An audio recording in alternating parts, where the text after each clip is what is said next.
Greetings and salutations. Welcome to Questable Introviews. My name is Cammy. My pronouns are they, them. I will be your host today. I am introviewing my good friend here, Dustin. Hi, I'm Dustin. My pronouns are he, him.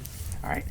Dustin and I have known each other for a little while now. That's an exaggeration, like 8 years? Yeah, definitely 8 years, because my wife was pregnant at the time. So yeah, 8 years. Oh, goodness. I've also known Mia her whole life. Yes, you have. She's the best cat that I've ever played with. She has a lot of experience enjoying the idea of being a cat. Mm-hmm. So yeah, she's she's a wonderful little child to work with.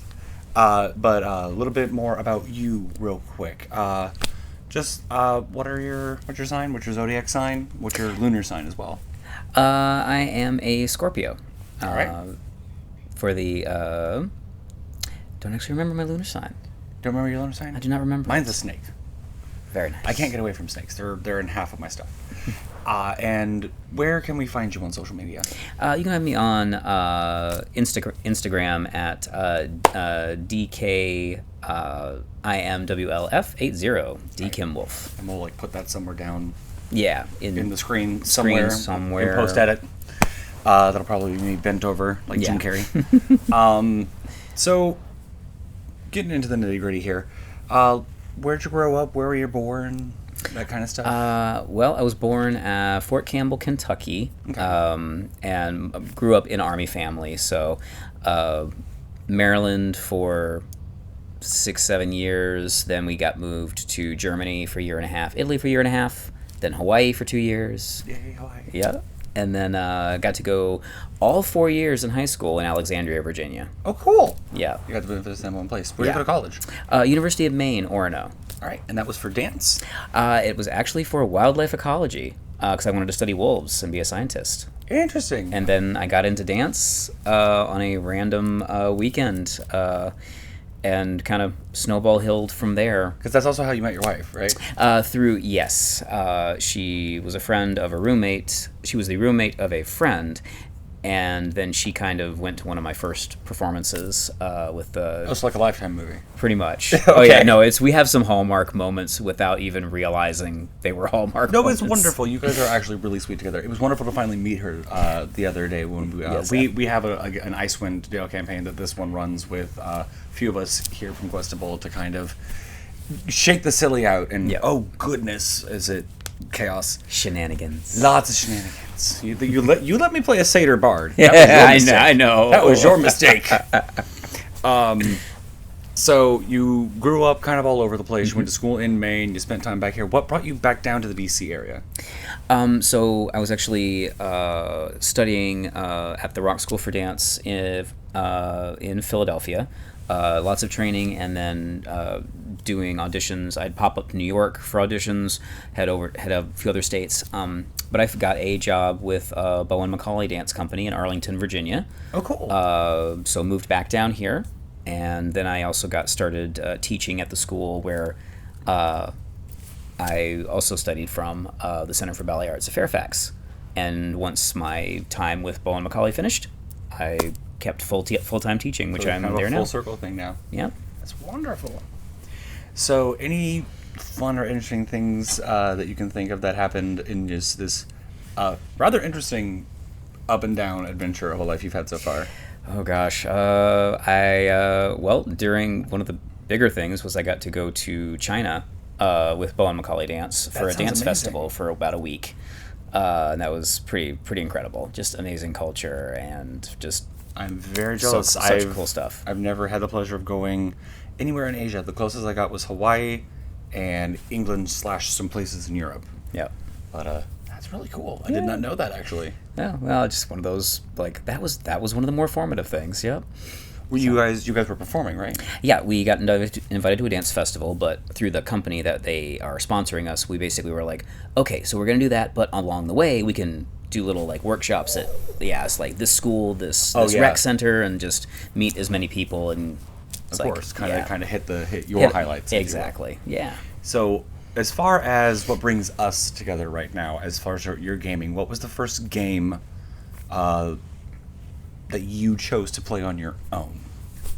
That just to play on my own was I believe I found it in the store, and I was begging Mom and Dad to get it because I loved it. But I just saw the box was Hero Quest, board top. I've heard of that one. Tabletop game. Sort of like, I guess you could say D&D meets Monopoly, kind of vibe. At least that's how I always felt about it. I don't know how I feel about that vibe. But it actually came with a instructional VHS tape with actors in like the cheesiest B-C+ movie reel, and it was amazing. Yeah. I loved it so much. Flashbacks. Yep. Yeah, I never experienced a game with a V8. I've never had a game come with video instructions, let alone VHS ones. Yep. So that was essentially your first tabletop game. Yep, pretty much, and it just got me really loving it from the get-go. So how did that evolve into D&D? So that one, basically anything I could get my hands on novel-wise, sword and sorcery, like all the good stuff. For the longest time, I would know about it, hear about it, and then I never found anyone who was really so into it that they could teach me how to play it. Plus, I was a bit of an introvert, so never put myself out there too much. But then when we met, we talked about it, and you invited me to join your campaign. Okay, because I was like, wait, no, it was you and Daria, who you all will meet later. I believe I was your first DM. You were my very first DM. More full circle things. Yup. It's always a fun thing. It's scary. So, out of all the different games and media and stuff that you have kind of absorbed through your life, what is your favorite franchise? My favorite franchise just has to be the Mass Effect franchise. How did you feel about Andromeda? That's a controversial opinion. It is. I liked it. It was good. The story was. I felt the story was good. Mm-hmm. It's bugs and glitches. It happens. I don't understand. I can understand things that break the game, make it unplayable. But I was playing the most recent Star Wars game that I don't know if we can talk about because of royalties and whatnot. Yeah. But during a cutscene, one of the bad guys in the cutscene literally just started rubber banding back and forth in the background after I'd slain him. Yep. As he's dropping dead, he's just doing this in the background. Okay, that added some much needed levity to the situation. Yeah. But I don't understand the fixation. There was a whole thing about people were upset about one game because the frame rates were low or something. I'm like, this isn't a multiplayer game. Why do you care about frame rates? But yeah, Mass Effect all the time, every day. I will never get tired of playing any of the games. It's wonderful games, wonderful storytelling. What about a game that you would like to try that you haven't had the chance to? Just because I kind of secretly, I guess I enjoy giving myself ulcers. I've never gotten into the Dark Souls games, and I would like to try them, even though it might drive me completely insane. The only memory I have of Dark Souls, because I've tried them a couple times, and I was frustrated with my experience. One of my friends was playing it and been playing it all weekend, and I hadn't really seen him. He came upstairs while we were out on the back deck having a cigarette. Don't smoke. I quit. Wink. No, I didn't.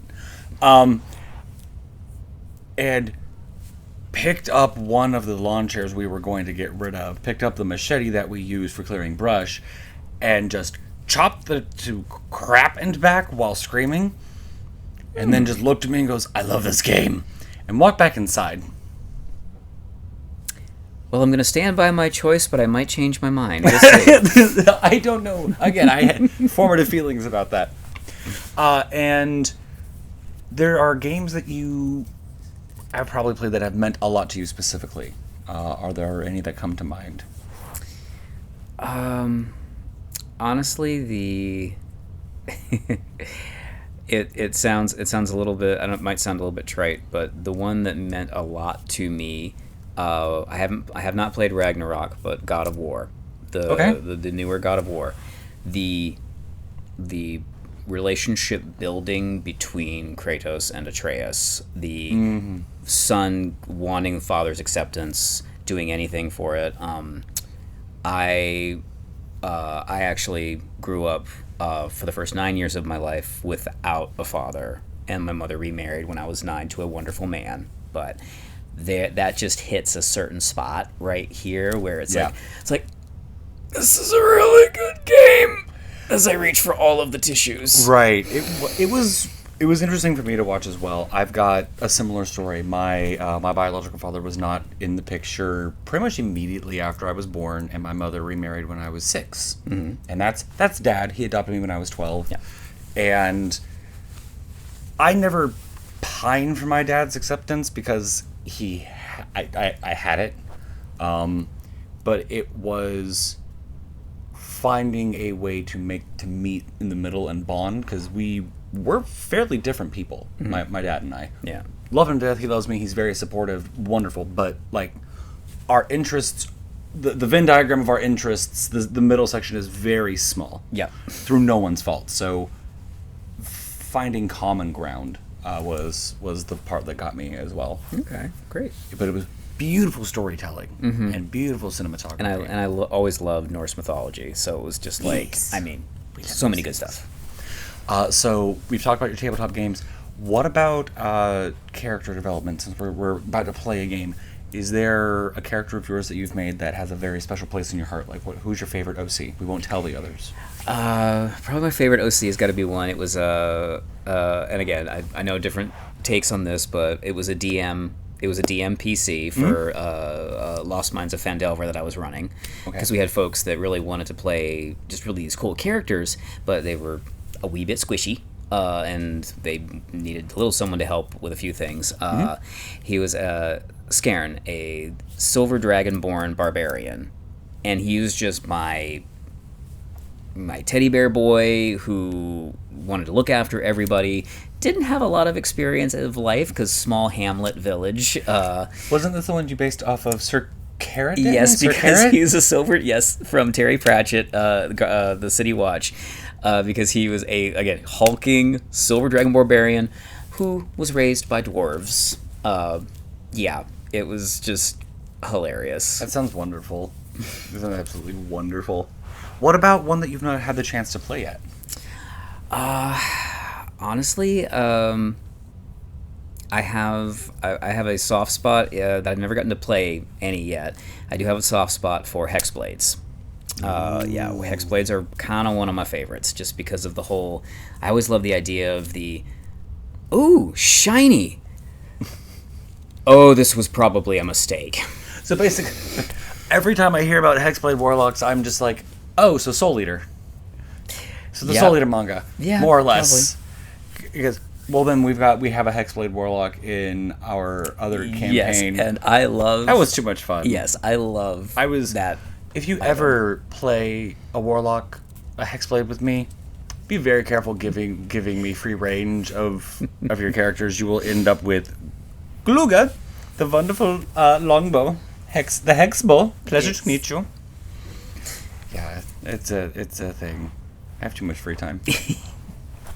But you produce amazing stories, so I try really hard. It's the thing I've had a lot of fun doing has always been developing stories and being able to give people the opportunity to weave their own into mine and kind of grow them together. With the idea of collaboration and everything, what is something you are wanting to teach or bring to the show? I know that, to briefly touch on your character without giving too many spoilers, all the characters in this game have either an active disability or something that is or has grown to be kind of a take on an impairment or I'm not going to say a handicap or disability necessarily, but everyone's got something that limits them in this game that is beyond their control. And your character deals with autism. Yes, they will be on the spectrum, mostly in the range of there will be those moments of such intense hyper-focus that it could potentially be not necessarily a liability, but it could potentially give them a few problems. But also I wanted to show that what amazing things could happen with the use of that hyper-focus. And I know we're going to figure out some cool mechanic to help show that off. Yeah. Because I've known several folks in my life that have the same. We both know several people on the spectrum. And there are just moments when I just like this is like a superpower. This is amazing. It can be when it's wielded properly. I've got appointments with a couple of psychiatrists, including my own psychiatrist, and psychologists and therapists to kind of figure out ways to represent all of these things properly, make them into mechanics, and actually show them respectfully and properly within the context of the game as best we can. And one last thing, our little side quest before I let you go, Okay. and I find someone else to torture. My little side quest here is, based on what you know about yourself, if you were a level 6 D&D character, we're going to just stick with our classes and maybe some Okay. multi-classes here, Okay. what do you think you would be? I would probably, knowing myself, have to go with a fighter, probably Battlemaster subclass. Okay.